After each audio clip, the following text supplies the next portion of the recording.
Ever since the release of Hazbin Hotel's initial teasers featuring Valentino and Angel Dust, Valentino has become a very divisive point of contention within the community. This was mainly due to him being abusive and led to having a mini harassment campaign sent against anyone who said they liked his character as a villain. This seemed pretty peculiar for a variety of reasons, but it's funny because for years people have liked and publicized their appreciation for villainous characters who are far worse than Valentino. An easy example of this is Joffrey from Game of Thrones. The character is completely deplorable but is presented in such a way that makes you appreciate how villainous he really is. All this hatred towards Valentino unfortunately escalated after a convention called Polymanga was held, with people cosplaying as various characters from their favorite mediums, some of whom obviously went as both has-been and hell of a characters. This led to one attendee called Octolady having a negative experience, reigniting the whole Valentino discourse over on Twitter. The initial thread reads, "I have been cosplaying Valentino from has-been for 3 years, and I have always been proud of it. I never questioned my love for the character, and my legitimacy to cosplay him before the release of the series, and especially before the Polymanga. I had never been in trouble before January 2024. Underneath, they detail 2 experiences they had while attending the convention. The first one was about how 2 girls were standing laughing behind them and shouting, 'Valentino, leave Angel alone,' multiple times. After, they asked for a photo and gave a half-assed apology for their behavior. The second bad experience they had was after they'd grouped up with an Angel cosplayer to go around for the day. After they'd posed for a while for photos, they sat down to eat, and a guy came out of nowhere pointing a gun at them, pulling the trigger. It was obviously some kind of prop or nerf weapon, but it still spooked them regardless. The others with them called the guy out and he responded, 'I needed to let off some steam, don't touch Angel.' Octolady then went on to talk a bit more about this, saying that they had started to depreciate their cosplay, and that even though they had received some hate previously online, this was all a step above since it was all in person. Honestly, both of these interactions are pretty unfortunate and a sad reality that there's just a lot of weird people that turn up to these conventions that really aren't able to separate fact from fiction, and it's not anyone else's responsibility to have to put up with that. It was nice to see Sam Haft in the replies offering his support to the cosplayer, hoping they're okay after their experience. There were also a lot of other users replying with their support to the post, which is also good to see, because fortunately this weird stance on Valentino seems to be a vocal minority rather than across the whole platform. Another popular post went into the situation more, saying, "That Valentino cosplayer that was harassed at a con recently is exactly why people who can't separate fiction from reality are so dangerous. As far as some of you are concerned, liking a character equals condoning the behavior, equals you deserve the same treatment as the villain. Valentino is imaginary, he isn't real. Harassing a cosplayer isn't some gotcha for Valentino because he isn't real. These cosplayers and fans are real. You're hurting real people and you should be disgusted with yourself if you're one of these people." This actually got quoted with a video from Joel Perez over on his Instagram story talking about this while he was attending WeebCon. I'll play the video for you now.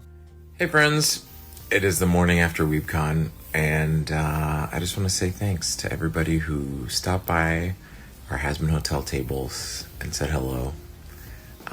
It's so great to meet so many folks who love the show as much as we do and came by our tables to say hi.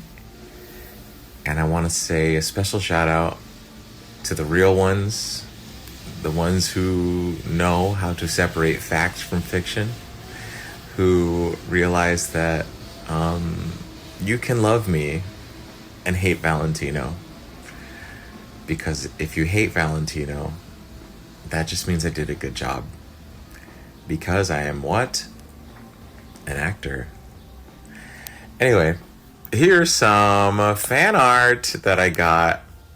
I love you, bye. So he sums up everything pretty well, but over on Twitter people were still clearly going after him just for his acting role in the series, and tagging him in posts talking about their hatred of Valentino as if he has something to do with it. He responded to one of them saying, "Please don't tag me in your Valentino hot takes. I'm not interested in debating who is more evil or less evil based on your subjective opinions of good versus evil. I'm just doing my job." It seems like there's far too many people taking this show too far both online and in real life. Except from Joffrey from Game of Thrones, this is probably the first time I've actually seen people take a villain this seriously, especially in regards to the cosplay and selling merch aspect. Some of the most popular and iconic characters are not only villains but are objectively worse than Valentino, yet don't seem to have the same dedicated policing for them. An easy example is someone like Darth Vader. You can find him everywhere online with shirts and toys, but just because you like him or have him on a shirt doesn't mean you support killing children and mass murder. In the same way that owning a cup with Valentino on it doesn't make you an abuser. People just have to learn the difference. Overall, I think this discourse is pretty tiresome, and it sucks to see it having an effect on people just trying to have a good time at a convention. People need to figure out that the cosplayer and the character are 2 very different entities, and just because the cosplayer is dressing up as them doesn't mean they support everything that the characters have done. They probably just like the way they look, or maybe relate to the character in some other way. Anyway, that's all I wanted to cover in this video. Let me know whether you agree or disagree down below in the comments. Thanks for watching, and I'll see you in the next one.